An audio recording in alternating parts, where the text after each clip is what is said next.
Do I have weakness? I am nothing but weakness. I'm not naturally strong or fast or flexible. I'm certainly not the smartest person in the world. I get emotional over stupid things. I eat the wrong foods. I don't sleep enough. I procrastinate and I waste time. I care too much about meaningless things and not enough about important things. My ego is too big. My mind is too small, often trapped inside itself. Now, all that being said, I have a saying. A person's strength is often their biggest weakness, but their weaknesses can become strengths. Success, guys, a very, very lonely road, man.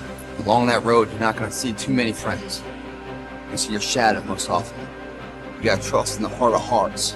Inside what you're doing, what you believe in is a worthy cause, a winnable fight. I wish I could tell you you're tired, go take a break. I wish I could tell you tired, rest for a year. I wish I could tell you that it's gonna get easier. I wish I could tell you it's gonna get easier. I wish I could tell you that if you just keep going, it's gonna get lighter.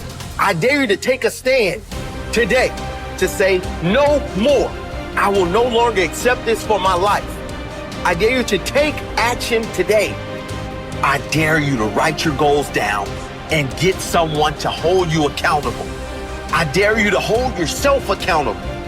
I dare you to give up everything that is keeping you from your dream, to say no to all the negative influences.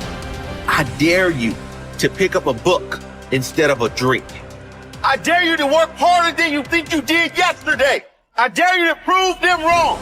I dare you to prove yourself right. I dare you to stand up as a man or as a strong woman, as whoever you are, and declare that you are going to claim a bigger and better life for yourself. When you get to the point where enough is enough, when you get to the point where it hurt real bad, when you get to the point when it's over, when they're tired, when they're frustrated, when they're ready to give up, when they spent their last dime, that's when they get started. But what you cannot do is you cannot quit during the process.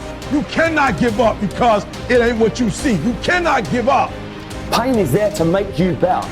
Without struggle, there can be no victory. And let me tell you, when you've been through pain, when you've fought for where you are, you ain't gonna let anyone take away what you got. When you've earned it and paid your dues and suffered and failed, been hurt and been down, and you get back up, when pain and struggle comes to face you again, you look it in the face and stand it down. Because you've been through too much. You're too strong now. Everything that has happened to you up until this point has made you who you are. And it will continue to mold you into who you will be. How do you overcome the suffering of life? Is be a better person. That's how you do it. Well, that's hard. It takes responsibility. And I think, if you said to someone, you want to have a meaningful life? Everything you do matters. That's the definition of a meaningful life. But everything you do matters. You're going to have to carry that with you. Or do you want to just forget about the whole meaning thing and then you don't have any responsibility because who the hell cares? And you can wander through life doing whatever you want, gratifying impulsive desires for how useful that's going to be. And you're stuck in meaninglessness, but you don't have any responsibility. Which one do you want? Well, ask yourself, which one are you pursuing? And you'll find very rapidly that it isn't the majority of your soul that's pursuing the whole meaning thing, because, well, look what you have to do that. You have to take on the fact that life is suffering. You have to put yourself together in the face of that. It starts with yourself, man. You gotta start diving into those things that you're afraid of. You don't gain confidence by going to the spot that makes you feel good. It's gonna be a false reality. And the second life gives you that challenge, all you want to do is go back to what made you confidence, or what gave you confidence, is that happy spot. No. What gives you confidence, what gave me confidence, was spending years at a kitchen table trying to learn how to read and write on my own. Realizing I can't learn the way you learn. I can't. But I can learn. What gives you confidence, not being afraid is overcoming the fear. I used to stutter severely bad. So right now, I don't know how many people are gonna watch this. You know what gives me confidence? Is knowing I no longer care if I sit here and start stuttering again. That's what gives me confidence, is facing these things, overcoming them. And maybe not overcoming them every day, but facing them. And facing them, facing them. Pretty soon like this, oh man, this is where it's at. It's not in that comfort zone. It's in the discomfort zone is where my confidence is getting built. That's where it's getting built. But people want an easier answer. There has to be an easier way. It's not. I'm sorry. I searched for it my entire life. I did. I lied. I did everything. And I still felt empty. I walk around with a backpack with all my stuff with no car. And I walk around happiest person in the world. Have nothing. Happy as hell. It's because I found out the whole key to life. It's not in all that. Have to face yourself. So many people live to be 100 years old and they die miserable, having everything, because they never examine. I call it my live autopsy. You never examine this. Happiness, peace, enlightenment, it's all up here, man. It's all up here. And when I start talking like this, people are, man, I don't know. It's the truth, man. It's all up here. You just gotta be willing to go and face it. And that's the hard part.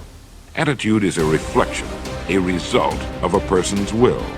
It is incalculably powerful. It can bring about marvelous results for us, but we need to train it patiently, day by day.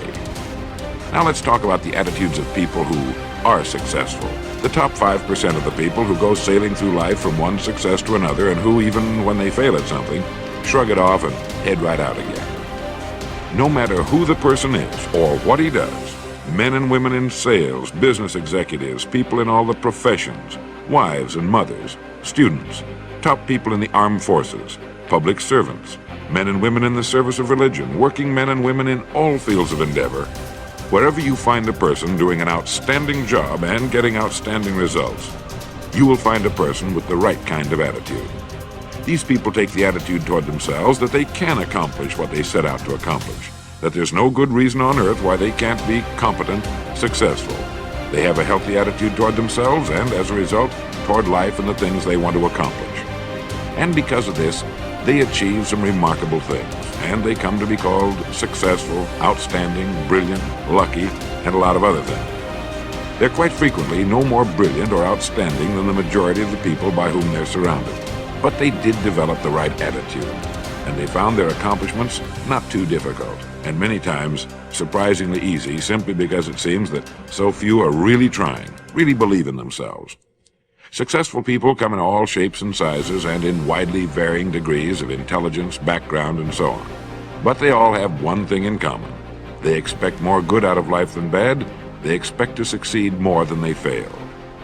If you want something worthwhile, take the attitude that there are a lot more reasons why you can have it than there are that you cannot, and set out to earn it. Go after it, work at it, ask for it, and 9 times out of 10, you'll get it.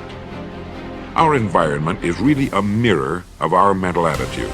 If we don't like our environment, we have to change our attitude first. Your ability and willingness to discipline yourself to accept personal responsibility for your life are essential to happiness, health, success, achievement, and personal leadership. Accepting responsibility is one of the hardest of all disciplines, but without it, no success is possible. The failure to accept responsibility and the attempt to foist responsibility for things in your life that make you unhappy onto other people, institutions, and situations completely distort cause and effect, undermine your character, weaken your resolve, and diminish your humanity. They lead to making endless excuses. There is a direct relationship between the acceptance of responsibility and the amount of personal control you feel you have over your life. This means that the more you accept responsibility, the greater sense of control you experience. There is also a direct relationship between the amount of control you feel you have and how positive you feel. The more you feel that you have a high sense of control in the important areas of your life, the more positive and happy you are in everything you do. When you accept responsibility, You feel strong, powerful, and purposeful. Accepting responsibility eliminates the negative emotions that rob you of happiness and contentment.